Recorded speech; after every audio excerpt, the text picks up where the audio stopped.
आपने शील्ड्स पकड़ लो दोस्तों। कैप्टन अमेरिका 4 धूम मचा रहा है और वो भी कुछ अलग तरीके से। लोग कह रहे हैं कि इसमें कैप्टन अमेरिका तो है पर असली वाला स्टीव रॉजर्स नहीं है। सोशल मीडिया पे तो हंगामा हो गया है। कुछ लोग तो ये भी बोल रहे हैं कि कैप्टन अमेरिका सुपर सोल्जर न भी हो, बस काला हो तो गोरे लोगों को, यहां तक कि राष्ट्रपति को भी हरा सकता है। मार्वल ने इस बार फैंस को खुश करने में कोई कमी नहीं छोड़ी है। नए नए सुपर हीरोज भी हैं और बड़े बड़े स्टार्स भी।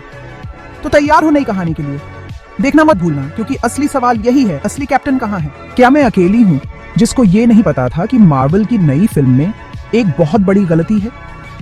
इस नई मार्वल फिल्म में कुछ कमाल के नए हीरोज आए हैं जिनके पास अमेजिंग पावर्स हैं, लेकिन एक बड़ी गलती हो गई।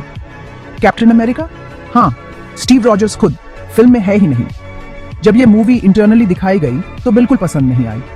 मार्वल स्टूडियोज को बिल्कुल ठंडा रिस्पॉन्स मिला, उनकी एक्सपेक्टेशन से बहुत कम। इसकी वजह से मूवी के कई पार्ट्स फिर से शूट करने पड़े, जिससे रिलीज में देरी हो गई। तो मार्वल फैंस, आप क्या सोचते हैं? क्या उन्हें ये पहले नोटिस करना चाहिए था, या ये बस एक ब्लॉकबस्टर हिट बनाने की जर्नी का एक पार्ट है? क्यों 80% मार्वल फैंस सीक्रेट इन्वेजन का बेसब्री से इंतजार कर रहे थे? चलो पता लगाते हैं। निक फ्यूरी ने स्क्रल्स का धरती पर राज करने का सपना चकनाचूर कर दिया था सीक्रेट इन्वेजन में, लेकिन ये तो बस ट्रेलर था। पिक्चर अभी बाकी है मेरे दोस्त। अमेरिका का राष्ट्रपति, जो पहले रोड्स के कब्जे में था, उसने स्क्रल्स को मिटाने का फरमान सुना दिया। हर गली नुक्कड़ पे स्क्रल्स का शिकार शुरू हो गया। लेकिन कहानी में ट्विस्ट तब आया जब रॉस जनरल अमेरिका के नए राष्ट्रपति बन गए। जी हाँ, वही रॉस जनरल जो हल्क की जान बेट्टी के पापा हैं। अब रॉस के दिमाग में क्या चल रहा है? क्या वो स्क्रल्स से लड़ने में फ्यूरी का साथ देगा या कोई और चाल चल रहा है? स्क्रल्स का हमला अब और भी भयानक हो गया है। कुछ भी हो जाए, हमें तैयार रहना है, क्योंकि असली जंग तो अब शुरू हुई है। रेड हल्क की कहानी इतनी जबरदस्त है, सुनकर होश उड़ जाएंगे। प्रेसिडेंट बनने के बाद रॉस को लगा कि उसे एक सुपर हीरो आर्मी चाहिए। उसने सीक्रेट साइंटिस्ट के साथ मिलकर सुपर सोल्जर सीरम बनाने का सोचा। इस सीरम के लिए स्टीव रॉजर्स और शी हल्क का डीएनए मिलाया गया और चूहों पे टेस्ट किया गया। लेकिन इस सीरम में प्रॉब्लम थी, स्टेबल नहीं था, इसलिए आर्मी ने इसे रिजेक्ट कर दिया। लेकिन पावर के नशे में रॉस ने इसे खुद पे ट्राई करने का फैसला किया और ऐसे बना Thunderbolt Ross, red Hulk. Serum का असर पहले तो बहुत अच्छा रहा। रॉस की ताकत कैप्टन अमेरिका जैसी हो गई, लेकिन जल्द ही इसके भयानक साइड इफेक्ट्स सामने आए। वो पूरी तरह से रेड हल्क में बदल गया और अपना आपा खो बैठा।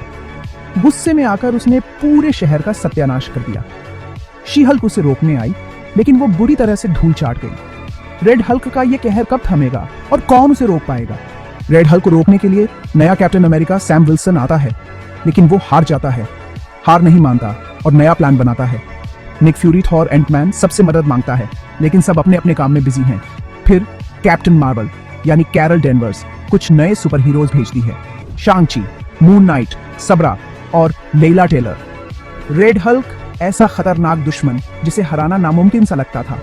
नए एवेंजर्स अपनी पूरी ताकत झोंक दिए, लेकिन रेड हल्क के आगे सब पानी कम चाय। मैदान पूरा धूल और आग से भर गया था, जैसे प्रलय आ गया हो। लेकिन अचानक ब्रूस बैनर यानी हमारा अपना हल्क एकदम हीरो बन के आगे आया और एक खास मशीन का इस्तेमाल किया। इस मशीन ने रेड हल्क के अंदर से सुपर सोल्जर सीरम चूस लिया और फिर रेड हल्क की ताकत फुस। जैसे ही उसकी ताकत गई, एवेंजर्स ने मिलकर उसे धूल चटा दी। ये पल इतिहास में हमेशा के लिए अमर हो गया। तो यार, यही है पूरी कहानी रेड हल्क की हार की। नया कैप्टन अमेरिका उड़ान भरने को तैयार है। मार्वल फैंस, समय आ गया है। लीक्ड प्लॉट डिटेल से पता चलता है कि मार्वल एक पॉलिटिकल एजेंडा पुश कर रहा है, जिसमें विमेन और माइनॉरिटीज को लीडिंग रोल्स दिए जा रहे हैं। अब सबसे बड़ा सवाल, क्या हमारा नया captain America Sam Wilson legendary Steve Rogers की जगह ले पाएगा? फैंस बेसब्री से इंतजार कर रहे हैं ये देखने के लिए कि क्या सैम ऊंची उड़ान भर पाएगा और शील्ड को प्राइड से थाम पाएगा। क्या कैप्टन अमेरिका की लेगेसी इंस्पायर करती रहेगी या एक्सपेक्टेशंस के बोझ तले दब जाएगी?